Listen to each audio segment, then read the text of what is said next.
BMW M5 E39. This is not just another high-performance car. This is a true legend. A car which was the last analog M5 with some of the 21st century digital stuff in it. And this is the perfect combination for a lot of BMW fans. This M5 was made from 1998 to 2003. The interior build quality is absolutely amazing. The driver's position as well as the ergonomics is perfect, and after a while you will feel like you know this place for ages. However, some of the details like the useless and fragile cup holders simply don't fit in this environment. The quality of the paint job is great, however the rust protection is not perfect, so check the body properly for rust, because even the never crashed cars with original paint can rust pretty badly. This M5 has the same common problems as the standard 5 Series. Of course, these issues are not related to the engine or transmission. So there can be problem with the ABS, DST sensors, parking sensors, handbrake, electrically adjustable seats, and with the seat heating. Then the automatic dimming mirrors can break easily. In this case, the special fluid will leak out of them. The another common issues are the dead pixels on the instrument cluster and mainly the rear window regulators, which can break easily. The good thing about these problems is that fixing them is not very expensive and you can do the repairs quite easily, even yourself, with the help of the internet. The suspension parts like the control arms, bearings or shock absorbers can be more worn, usually after 160,000 kilometers. So pay attention to unusual ticking, rattling, cracking or squeaking noises from the front and rear axle. Replacing these parts is not hard at all, but they are more expensive than the parts for the regular E39. The standard equipment of this M5 was not bad at all. It included, for example, the leather seats, automatic climate control or the great electrically adjustable front sport seats. The optional equipment on the other side included double glazed windows, navigation system, rear electronic sunshade, optional sound system or the extended leather package including the leather dashboard and leather door panels. Now, let's talk about the condition of these cars. Because not just some, but a lot of the owners treated these cars really badly. In this case, the rear differential can be also worn, so check for unusual noises from the back of the car. The more abused cars are obviously also the cheapest, so I would not recommend buying the cheapest one unless you can fix the car yourself and want to spend a lot of money on these repairs. This is an old high-performance car, so you can't really expect bulletproof reliability even from the cars which are in great condition. Also, almost all the rubber parts will be more worn because of the age, unless they were replaced by the previous owner, of course.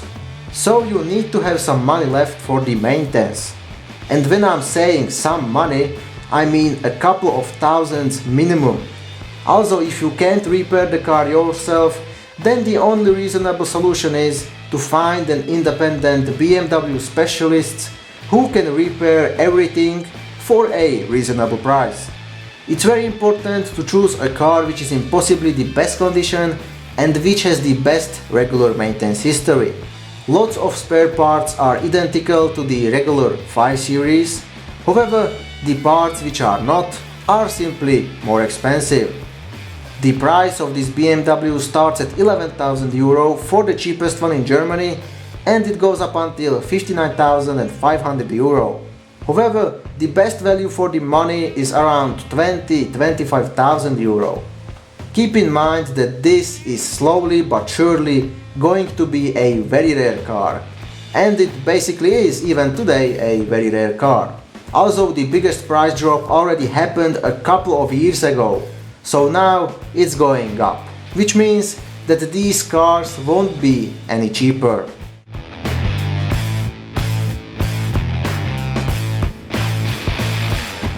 This M5 was available with only the 400 horsepower 4.9 liter V8 petrol engine. No turbocharger, no compressor, only the famous VANUS system. The VANUS variable valve timing units can easily start to leak, which causes that famous loud ticking, rattling diesel engine noise at idle. It's better to repair this issue because it can, in some cases, do some more damage to the engine. So the engine should be quiet and smooth on idle. Another thing is that this engine can consume 1 liter of oil for 1000 kilometers, so you have to check the oil level regularly. By the way, the facelifted version has slightly less oil consumption.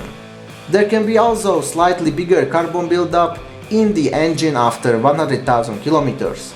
Other than this, you can expect only regular petrol engine issues with oil and coolant leaks.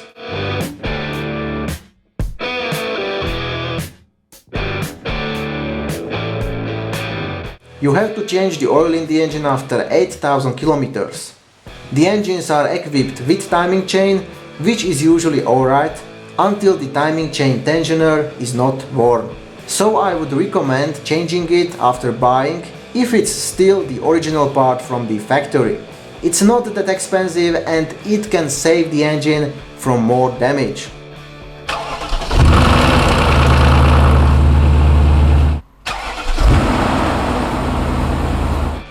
You can choose only the manual 6-speed gearbox, which is reliable. However, check also the clutch, which can be in a lot of cases more worn. You should replace also the transmission and the differential fluids because of the age of the car. Before buying, check the suspension parts and all the electronics. The car should ride quietly, so the only thing you wanna hear is the fantastic V8. Also check for uneven tire wear, which can be the sign of incorrect wheel alignment or worn suspension parts. Check the exterior of the car for various paint defects or bigger rust spots, which can be the sign of the resprayed body. Also check the gaps between the body panels. They have to be even on the left and on the right side too. I hope that this information are helpful enough. If you have some questions or if you have personal experience with this car, then write it into comments. Also, if you liked the video, don't forget to like or subscribe for more. By the way, you can also like my Facebook or Twitter page for the latest updates. Thanks for watching.